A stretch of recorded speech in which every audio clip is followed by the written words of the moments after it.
Hey, Metalheads! Metal is a Law radio show and YouTube channel has the honor to interview Clode, Tethra, and Federico Monti, vocals and guitars of the great Italian duo band Tethra.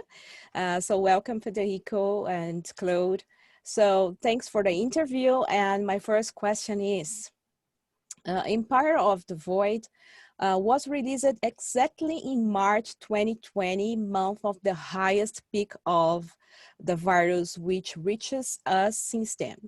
I suppose the joy of seeing your new release in action through live performances, of course, was taken from you.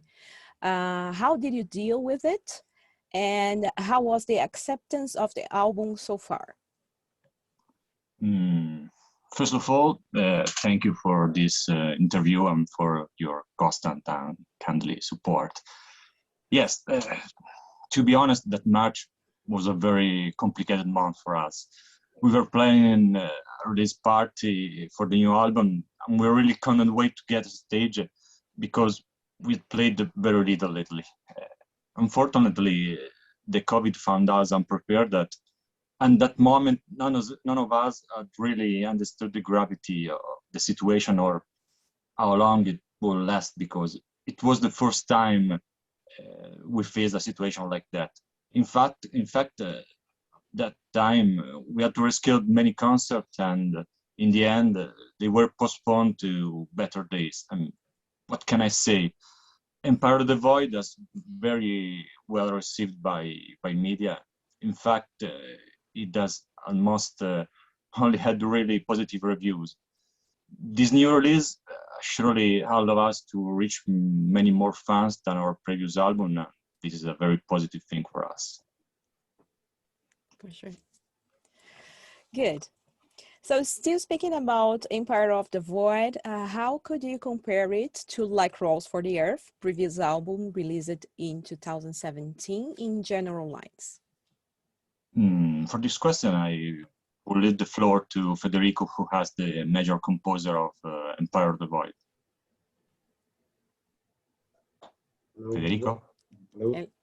Can you hear me? Yes. Yeah. Can you hear me? Yes. Yeah. Yes. Okay. Yes. It was blocked for a second. Okay. Yes, as I was saying before, I was very excited when the album came out, because I was the main composer of the album, so I had I don't know how to say, but more it was heavier for me, because it was not just something I did. I didn't just write one song, and it was very heavy for me that we couldn't have the possibility to promote the album, and that's a pity. And comparing the album to Like Crows, what can I say? In 2017, when I got into the Tethra ship, the album was already out, so I just listened to it, and I thought that it was a good album, and it was one of the reasons I decided to join Tethra, because I thought it was a mature album and very well recorded, and I liked the evolution compared to the first record, and that's why I decided to jump into the ship. And when we were at the moment to write the songs, I just put all myself in the new stuff and material, and I just tried to express myself. I cannot say it was very planned. The idea of making one song heavier than the other, it's just a process that happens. Mm-hmm. And I don't know. I think that the material is more doom. I don't know how to express it better, but it has more death metal influences compared to the progressive ones that we can find in Like Cross for the Earth. It's just more of my background, how I grow up listening to music. So it's just that. Mm-hmm. Cool. So could you speak a little more about the artwork of Empire of the Void by Carmine Corvo Foschino? Yeah, so yeah. Thinking about what could have been the cover of this new album, I imagine a sort of symbolic place where a huge anatomical heart flows in the space, and where life and all the things that populate the universe flow from within it. I admire Corvo's work on the cover of our friends Exogenesis, a doom death metal band from Milan. And I thought that this particular style, so influenced by the master of metaphysics and surrealism such as De Chirico or Dali, could be the right choice for us. We call this painting the heart of a universe, and we are very proud of it because as we like it, you can look at it for a long time and always finding new details. Yeah, it's really beautiful. Yeah. Good. So now speaking about the artwork yet, how was the idea of the artwork of Light Crawls for the Earth, created by Marco Castagneto, composed? Oh, I'm sorry, my Italian. my Italian friend. Yeah.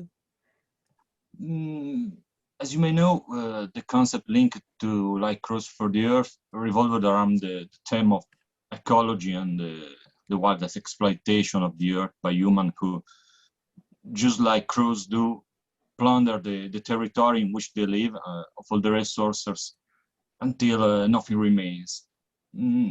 For this artwork, I gave to my friend Marco Castagneto the idea of a flock of crows that, like the smoke of a factory, come out from a sort of a tree man.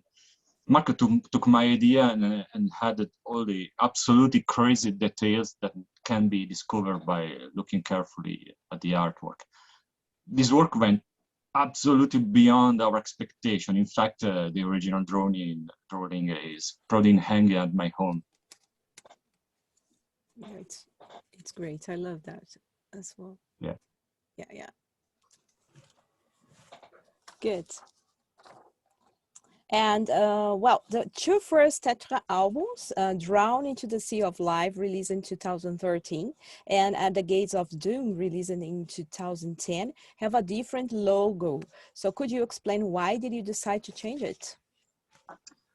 Yeah, we changed our previous logo because over the years we have been pointed out several times that it was very similar to a typical black metal logo, and we simply didn't want any misunderstandings regarding our musical proposal.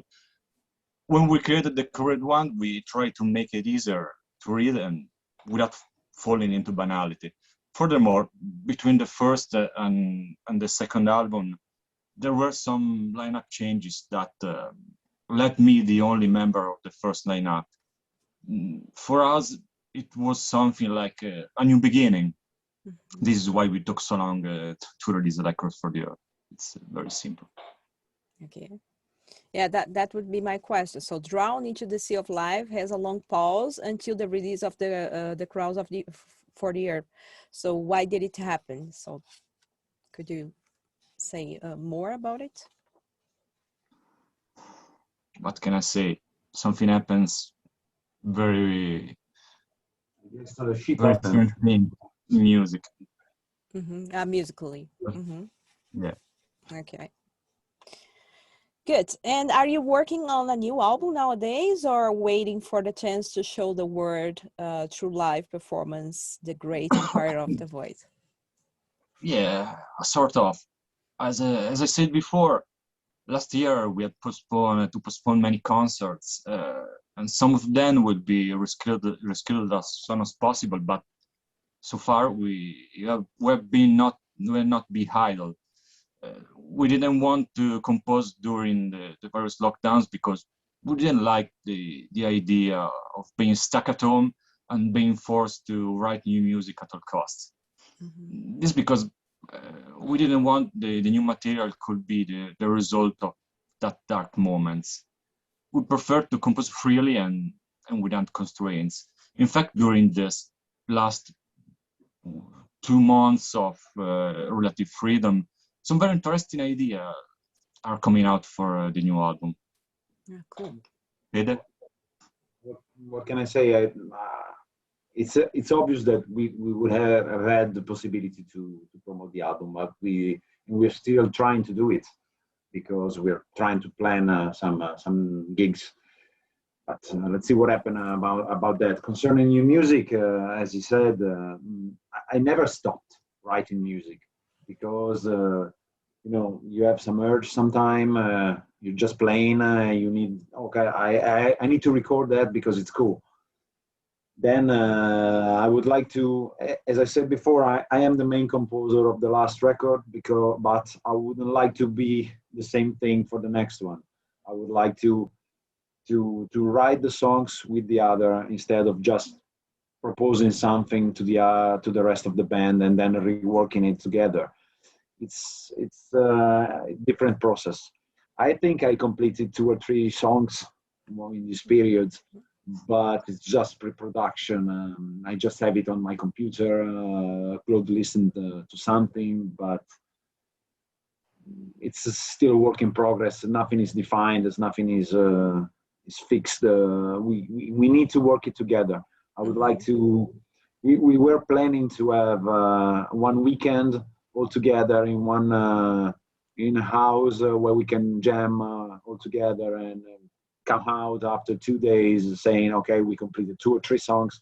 It would be the base for the new album or something like that. But we still have to wait to do that. Yeah. A little bit, yeah. Okay. A little. Yeah, but A little more. I believe you are closer to that now. Good.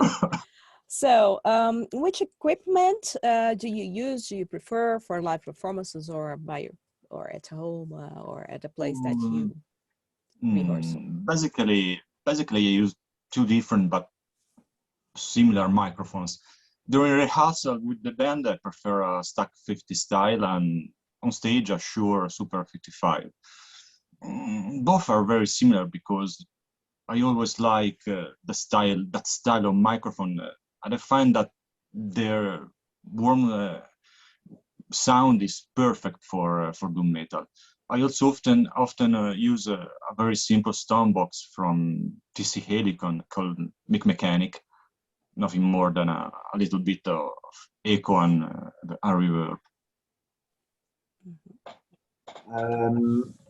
Concerning my equipment, I can say that I'm not a very nerd person on these kind of things. I just focus on the music because even when I was younger, I never liked to spend much time looking for the right sound or something like that. I always thought that one riff or one melody is much more important than everything else.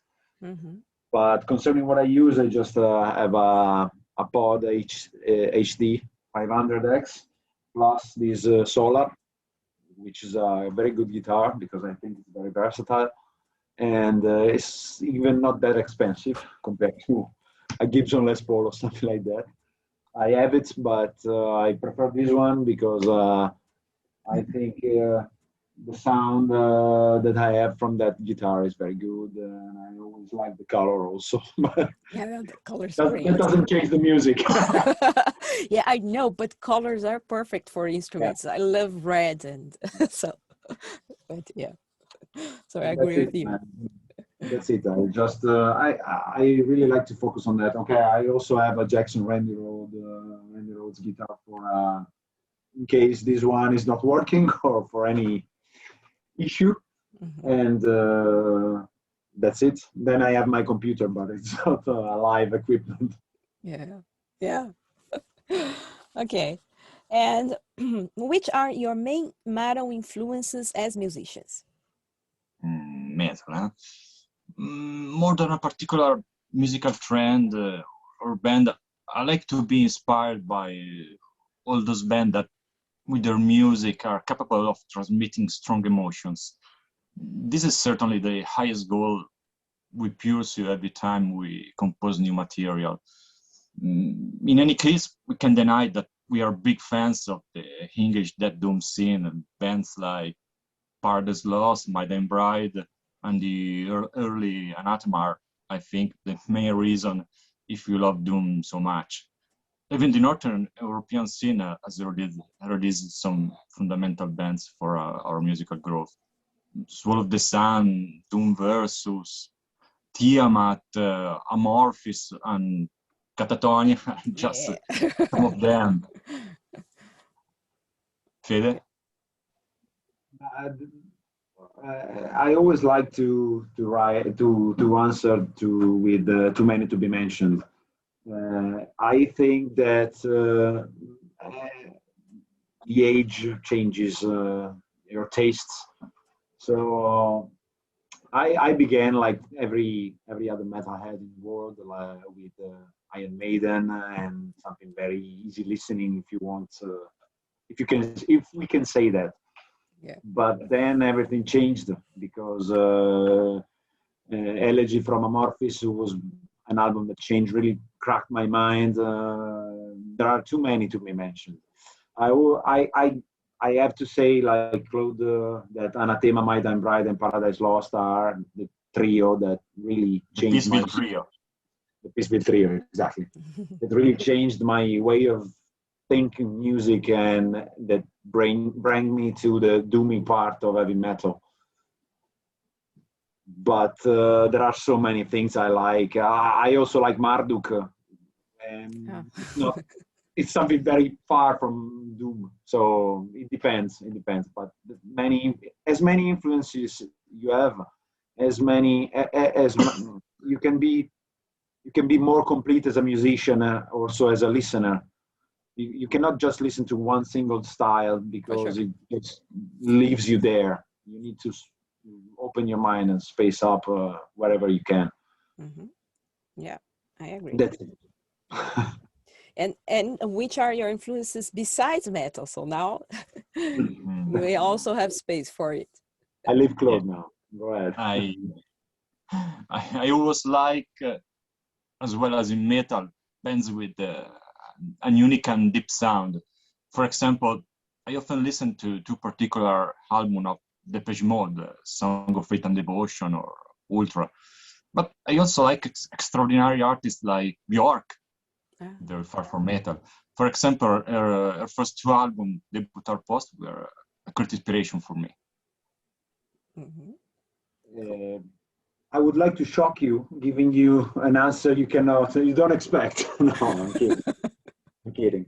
No, I like the music where, normally where the music that has much atmosphere in it. So it just needs to touch the right strings in myself, in my inner self, and I like it. But it also depends. I love Lana Del Rey, for example. I really love her. I have all the records she did, and I cannot find a single song that I don't like. Or I can say that I like Pink, not everything, but she's a great singer. She does. She did many songs that I like. It always depends. Okay, sometimes you also need to have fun and. Okay. Now I have a situation for you. Okay, so you are bad guys, got in trouble and had life imprisonment as a sentence, and you can have nothing with you but 3 albums that you can listen for the rest of your life, because one of the guards of the prison is a nice guy and give you them as a gift. So which albums would you choose and why? Thank you for that, guy. And yeah. Very good. Nice question. Surely I will never forget 3 albums that inspired me the most where I start listening to this kind of music. The first one is Heartwork by Carcass, for its perfect union between the power of death metal and great melodies. The second one is Wild Honey by Tiamat. I chose this album because it has an extraordinary evocative power, similar to a daydream. The third album I will bring is Bloody Kisses by Typo Negative. The Typo Negative masterpiece for its depth and Peter Steele's unique voice. Yeah. I had to left so many fundamental bands off the list. I will not be the same without the music of, as I mentioned before, Madame Bride, Anathema, Paradise Lost, Muspel, The Gathering, or Amorphis. Okay. For me, it's a very difficult question. Without thinking too much, I think that my answer would be Dream Theater Metropolis Part 2. It's a progressive album, but it has everything, almost everything, because it has mellow parts, much melody, some angry parts. I think, and it's very long, because if you need to listen to all the records, it's very long, and it's a good thing if you need to choose just three records. And then I would say The Angel in the Dark River from My Damn Bride, because I'm very related to this album, because I met My Damn Bride when in 1995 they were supporting Iron Maiden, and when I listened to The Cry of Mankind for the first time, I fell in love. So it's very very important for me. And probably the last one would be Dark Tranquillity, The Gallery, because when you get angry, you need that thing that can just give it out. I don't know how to say it, but it helps. Cool. Nice. All right, guys. So to finish our interview, would you like to leave a message to your fans who are watching or listening to us?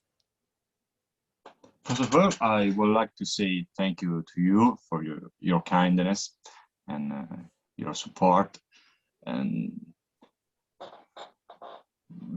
I hope to meet all the fans on stage and at the concert, maybe.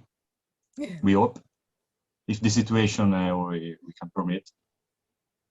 Yeah, I guess I hope that this situation will end soon, because we cannot stand it anymore. The only thing I would like to say to our fans, but I mean all the listeners of this interview, or to your listeners of your channel, is to support the bands, because this period has been very tough for many of them. And I guess that all we need as bands is to rebuild the music scene that was living before this issue we had in the last year and a half. So support your local bands, but not just local. All the bands that are not called Metallica, Iron Maiden, they already have anything they need. Yes. Bands like us or many others, they just need the support live. I'm not saying to buy the merchandise, because something I wouldn't like to say that just because I need to say it. It's just if you feel it, you have to buy it. But support the bands, go to concerts, have fun, and big beer. Yeah, for sure. Great. So thanks again, you both. And thank you all for listening and watching us, and stay heavy.